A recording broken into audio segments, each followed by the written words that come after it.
إن الحمد لله تعالى نحمده ونستعين به ونستغفره ونعوذ بالله تعالى من شرور أنفسنا وسيئات أعمالنا.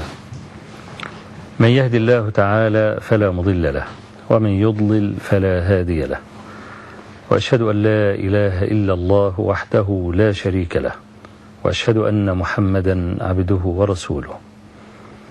أما بعد، فإن أصدق الحديث كتاب الله تعالى، وأحسن الهدي هدي محمد صلى الله عليه وآله وسلم، وشر الأمور محدثاتها، وكل محدثة بدعة، وكل بدعة ضلالة، وكل ضلالة في النار. اللهم صل على محمد وعلى آل محمد كما صليت على إبراهيم وعلى آل إبراهيم في العالمين إنك حميد مجيد، وبارك على محمد وعلى آل محمد كما باركت على إبراهيم وعلى آل إبراهيم في العالمين إنك حميد مجيد. أنا جاي وأنا قادم إلى الحلقة جورنان أهو، أنا صورت والله الكلام، وأنا يعني حصل لي وجع في معدتي فورا أول ما قرأت هذا الكلام. العدد القادم في جورنان الأسبوع القادم يقول: ننشر فصول أجرأ رواية مصرية. أنا أقرأ هذا الكلام لأن العدد هيصدر الأسبوع القادم، وأنا بقول هذا الكلام للمراقبين على الصحف إن كانوا مسلمين ويتقون الله سبحانه وتعالى. الرقابة على الصحف أين هي؟ إذا كان الصحف بتشتم رئيس الجمهورية ورئيس الجمهورية راضي أن يشتم، ده هذا هو حر في هذا، لكن أن يشتم النبي عليه الصلاة والسلام وفي العدد القادم من الصحيفة هذا لا يحل مطلقا. أنا أقول هذا الكلام حتى لا يصدر هذا العدد، وأحذر، والمؤسسة الرسمية ينبغي أن تأخذ إجراء فوريا ضد هذه الصحيفة. أنا أقرأ الآن أهو: العدد القادم ننشر فصول أجرأ رواية مصرية محاكمة النبي محمد، على صفحات اليوم السابع فقط. لماذا يجاهد أعداءه بالسيف قتلا وسبيا ويستحل الغنائم؟ لماذا جعل الحكم بعده ملكية خاصة لأصهاره وأقاربه؟ الأسرار الحمراء لعلاقة محمد بالنساء، ده كلام يكتب في دولة دينها الرسمي الإسلام. الليالي الحمراء لمحمد. محمد مين بقى؟ الله سبحانه وتعالى قال: لا تجعلوا دعاء الرسول بينكم كدعاء بعضكم بعضا. يعني لا يحل لأحد أن يقول له يا محمد هكذا مجردا. ده بيقول الأسرار الحمراء، الليالي الحمراء لمحمد مع النساء. ده نبي؟ ده كلام يكتب عن النبي عليه الصلاة والسلام في جريدة ويقول أجرأ رواية في دولة دينها الرسمي الإسلام؟ وعمالين يقولوا لي الأزهر لحد ما فلقوا دماغنا بالأزهر. أنا عايز الأزهر يتصرف في هذا، عايز شيخ الأزهر يتصرف في هذا، عايز علماء الأزهر يتصرفون في هذا. الليالي الحمراء لمحمد مع النساء. ولماذا لا يتزوج أحد من أمته بنسائه بعده؟ أنا مش فاهم والله، دول مسلمين ولا كفرة؟ والله عز وجل يقول: وما كان لكم أن تؤذوا رسول الله ولا أن تنكحوا أزواجه من بعده أبدا إن ذلكم كان عند الله عظيما. عايز يقول إيه؟ عايز يتزوجوا نساء النبي؟ دول مسلمين اللي بيكتبوا هذا الكلام؟ يتاجرون بعرض النبي حتى وصل، يعني ما عادش فيه أي خط أحمر إطلاقا. والنبي عليه الصلاة والسلام صار كلأ مباحا، وصار عرضه كلأ مباحا على صفحات الجرائد. والليالي الحمراء للنبي مع النساء.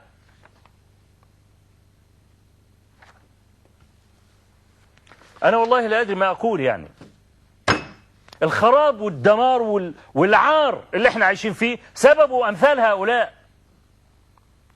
أرضنا لو احتلت وما بقي لنا منها شبر لا تساوي قلامة ظفر أمام هذا الكلام.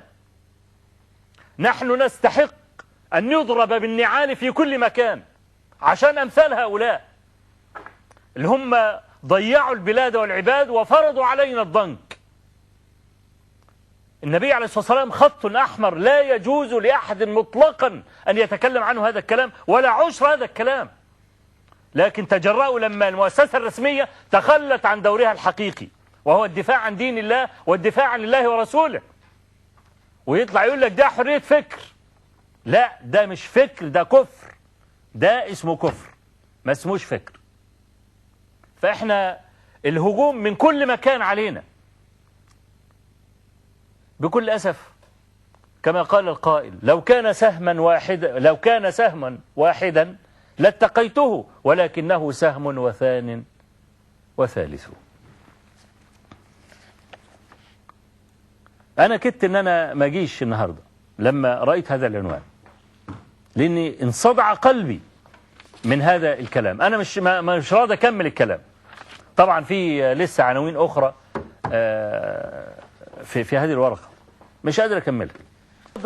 الجرنان اللي أنا بقول لك عليه ده هو وكاتب الكلام ده في العدد القادم ممكن يطلع يقول لي الكلام ده إحنا لا نعتقده، ده إحنا بنقول الحاقدون الكارهون بيقولوا إيه على النبي، وإنما أوردنا هذا الكلام لنرد عليه،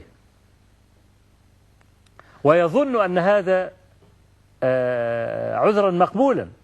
أبدا، ما سبك إلا من بلغك.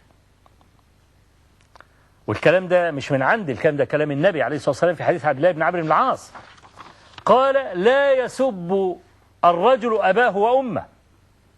الصحابة استغربوا، قالوا يا رسول الله أو يسب الرجل أباه وأمه؟ إزاي يعني ما تجيش؟ قال يسب الرجل أبا الرجل فيسب أباه وأمه. لما تقول لواحد يا ابن كذا يقول لك ده أنت ابن 60 كذا. يبقى مين اللي شتم؟ أنا لما أقول لواحد يا ابن كذا يقول لي يا ابن 60 كذا، مين اللي شتم أبويا؟ أنا ولا هذا الشاتم؟ أنا الذي شتمته لما عرضت عرض أبي لمثله. وعندنا في الآية ولا تسبوا الذين يدعون من دون الله فيسبوا الله عدوا بغير علم.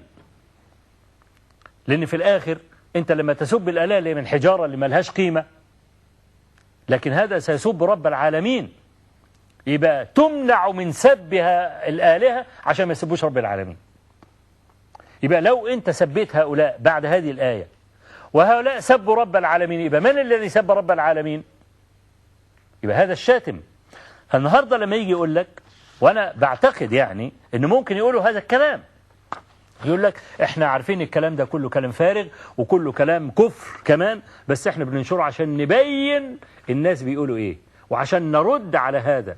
ليس كل كلام يمكن أن ينشر وأن يقال. محاكمة النبي محمد، الكلام ده ممكن تخطه يد مسلم؟ والليالي الحمراء لمحمد مع النساء، وعايز تنشر لي هذا العنوان وبعدين تقول لي أنا هرد عليه عشان ده فرية بلا مرية؟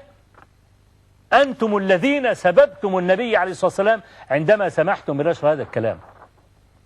فأنا أقول لهم اتقوا الله سبحانه وتعالى، إن ميزان عدل الله عز وجل تظهر فيه الذرة ومثقال الذرة، وما وقع أحد في عرض النبي عليه الصلاة والسلام إلا خذل. واحد زي ده لا يحل له أن يخرج مثل هذا النتن والعفن على صفحات الجرائد وعشان تقول لي عشان أرد عليه. هذا عذر أقبح من ذنب كما يقال. أقول قولي هذا واستغفر الله العظيم لي ولكم.